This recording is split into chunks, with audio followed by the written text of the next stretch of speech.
आजकल एक नाम हर जगह सुनने को मिल रहा है, ओजेम्पिक। सोशल मीडिया पर इसे fat loss injection, celebrity drug या तो फिर मैजिक सॉल्यूशन के नाम से प्रमोट किया जा रहा है। लेकिन जब कोई चीज इतनी हाइप क्रिएट करती है तो उसका सच समझना और भी जरूरी हो जाता है, स्पेशली तब जब बात आपके हेल्थ की हो। सबसे पहले एक basic clarity, Ozempic originally weight loss के लिए बना ही नहीं था। ये डायबिटीज के ट्रीटमेंट के लिए डेवलप हुआ था और बाद में जब पेशेंट्स इसे यूज कर रहे थे, डॉक्टर्स ने नोटिस किया कि उनका वेट भी सिग्निफिकेंटली रिड्यूस हो रहा है। यहाँ से इसके यूज ओबेसिटी मैनेजमेंट में शुरू हुई। मतलब है कि वेट लॉस ड्रग ये नहीं है बाय डिजाइन, बल्कि एक डायबिटीज ड्रग है जिसका एक strong side effect weight loss होता है। अब समझते हैं इसका मैकेनिज्म, जो इस पूरे कंसेप्ट का कोर भी है। ओजेम्पिक बॉडी के एक नेचुरल हार्मोन को मिमिक करता है जिसे GLP-1 कहते हैं। ये हार्मोन नॉर्मली आपके गट से रिलीज होता है जब आप खाना खाते हो। इसका काम होता है ब्रेन को सिग्नल देना कि पेट भर गया है और अब ज्यादा मत खाओ। ये इंसुलिन रिलीज को रेगुलेट करता है, ब्लड शुगर को कंट्रोल करता है और एपेटाइट को मैनेज करता है, ये हार्मोन GLP-1 वाला। प्रॉब्लम तब स्टार्ट होती है जब लाइफस्टाइल डिस्टर्ब हो जाती है। आजकल जो लोग ओवरवेट या ओबेज होते हैं, उनमें ये सिग्नलिंग सिस्टम, GLP-1 वाली सिग्नलिंग सिस्टम वीक हो जाती है। बॉडी सिग्नल दे रही होती है कि इनफ फूड, लेकिन ब्रेन उस सिग्नल को प्रोसेस ही नहीं करता, इसीलिए ओवर ईटिंग कंटिन्यू होती रहती है, चाहे बॉडी को एनर्जी की जरूरत हो या ना हो। इसको हम दो टाइप्स की हंगर से समझ सकते हैं। एक होती है फिजियोलॉजिकल हंगर, जो बॉडी की नीड है, और दूसरी होती है हेडोनिक हंगर, जो टेस्ट, क्रेविंग्स और डोपामाइन ड्रिवन होती है। मॉडर्न लाइफस्टाइल में हेडोनिक हंगर डोमिनेट आजकल कर रही है। ओजेम्पिक इसी सिस्टम को हैक करती है। ये GLP-1 हार्मोन का इफेक्ट आर्टिफिशियली इतना बढ़ा देती है, ये ब्रेन के सटाइटी सेंटर को एक्टिवेट करता है, जिससे आपको जल्दी फुलनेस महसूस होता है। साथ ही ये गैस्ट्रिक एम्प्टिंग को स्लो कर देता है, मतलब आपका खाना स्टमक में ही ज्यादा देर रहना शुरू हो जाता है। इससे आपको बार बार भूख नहीं लगती है और आप नेचुरली कम खाते हैं। इसी वजह से कैलोरी इंटेक रिड्यूस हो जाता है और वेट लॉस शुरू हो जाता है। यहाँ एक बहुत इंपॉर्टेंट पॉइंट समझना जरूरी है। ओजेम्पिक डायरेक्टली फैट को मेल्ट नहीं करता, ये मेटाबॉलिज्म को मैजिकली बूस्ट नहीं करता, ये बस आपको कम खाने में हेल्प करता है। वेट लॉस इसीलिए होता है क्योंकि आपका कैलोरी इंटेक कम हो जाता है। ये डिफरेंस समझना बहुत इंपॉर्टेंट है, क्योंकि इसी से आपको पता चलेगा कि ये परमानेंट सॉल्यूशन है या टेम्पररी सपोर्ट है। अब रिजल्ट्स की बात करते हैं।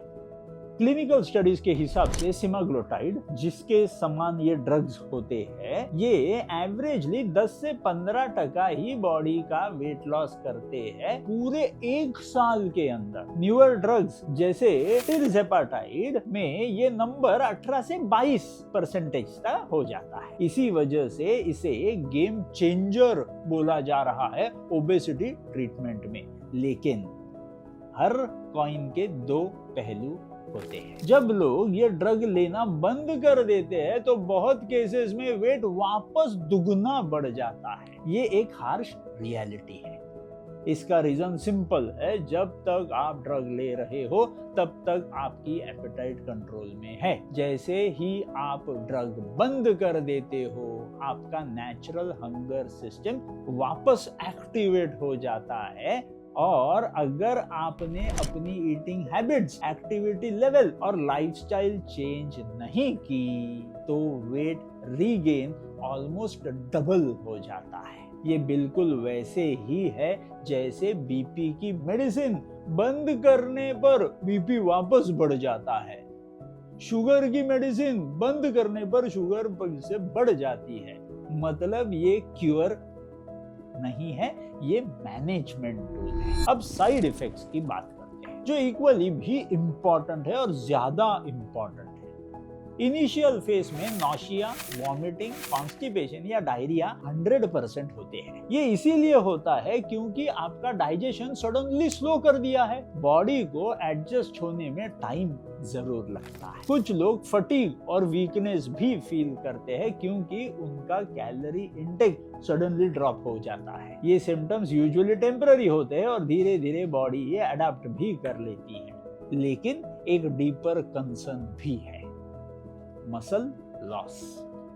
जब रैपिड वेट लॉस होता है तो सिर्फ फैट नहीं, मसल भी लूज कर देते हो। स्टडीज के हिसाब से लगभग 25 से 30% वेट लॉस मसल मास का होता है। ये लॉन्ग टर्म में बहुत बड़ा प्रॉब्लम क्रिएट कर सकता है क्योंकि मसल ही आपका मेटाबॉलिक इंजन है। अगर मसल कम हो जाता है आपके शरीर में से तो मेटाबॉलिज्म स्लो ही नहीं बंद भी हो सकता है और फ्यूचर में वेट रिगेन और आसान हो जाता है। और इतना प्रॉब्लम कि अब वजन अपना फिर से बढ़ रहा है और मसल्स भी कम हो रहे हैं। इसीलिए जो लोग ओजेम्पिक यूज करते हैं उनके लिए स्ट्रेंथ ट्रेनिंग और एडिक्वेट प्रोटीन इंटेक बहुत जरूरी हो जाता है। अब लॉन्ग टर्म सेफ्टी का क्वेश्चन आता है तो सिंपल सी बात समझ लो, ये ड्रग्स सारे के सारे रिलेटिवली काफी नए हैं। इनका इतना डेटा अवेलेबल नहीं है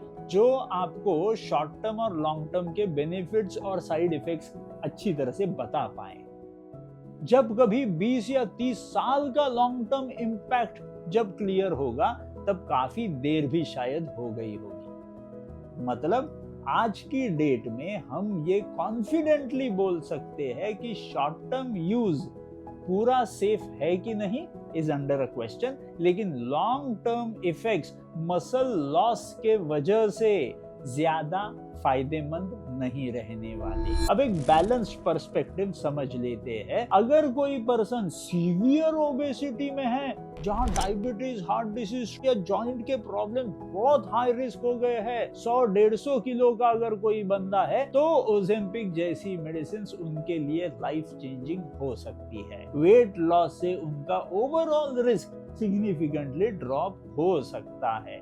ऐसे केसेस में ये ड्रग एक पावरफुल टूल हो सकता है। लेकिन अगर कोई नॉर्मल वेट का या माइल्ड ओवरवेट का या सिर्फ ओबेस पर्सन है और उसको क्विक फैट लॉस या एस्थेटिक पर्पस के लिए यूज कर रहे हो तो वो अननेसेसरी रिस्क आप खुद के लिए निर्माण कर रहे हो। आयुर्वेद के पर्सपेक्टिव से देखें तो ओबेसिटी को सिर्फ ज्यादा खाने का रिजल्ट नहीं माना जाता, उसका कनेक्शन मेटाबॉलिज्म मतलब अपने अग्नि, डाइजेशन, हार्मोनल बैलेंस और लाइफस्टाइल से जुड़ा होता है। ओजेम्पिक भूख को कंट्रोल करता है लेकिन ये इन रूट कॉजेस को एड्रेस नहीं कर सकता। इसीलिए अगर आप लॉन्ग टर्म सस्टेनेबल सॉल्यूशन चाहते हो तो खुद पे कंट्रोल करना, खुद के लाइफस्टाइल को चेंज करना अनअवॉइडेबल है। फाइनल बात सिंपल है, ओजेम्पिक एक पावरफुल टूल है, नो डाउट, लेकिन ये शॉर्टकट नहीं है। ये आपको पुश दे सकता है लेकिन आपकी जगह काम नहीं करेगा। अगर आप इसे यूज करते हो बिना लाइफस्टाइल चेंज के तो रिजल्ट टेम्पररी ही रहेगा, और अगर आप लाइफस्टाइल चेंज के साथ उसे यूज करते हो तो ये एक एक्सेलेरेटर बन सकता है। डिसीजन हमेशा पर्सनलाइज्ड होना चाहिए। ये कोई सोशल मीडिया ट्रेंड फॉलो करने वाली चीज नहीं है। इसके लिए proper medical consultation, blood reports और रिस्क बेनिफिट एनालिसिस जरूरी है। हर बॉडी अलग होती है और हर डिसीजन भी अलग होना चाहिए। अगर आपको ये एक्सप्लेनेशन क्लियर लगा हो तो इस वीडियो को सेव और शेयर जरूर करें, और याद रखें सस्टेनेबल हेल्थ इंजेक्शन से नहीं, हैबिट से आती है।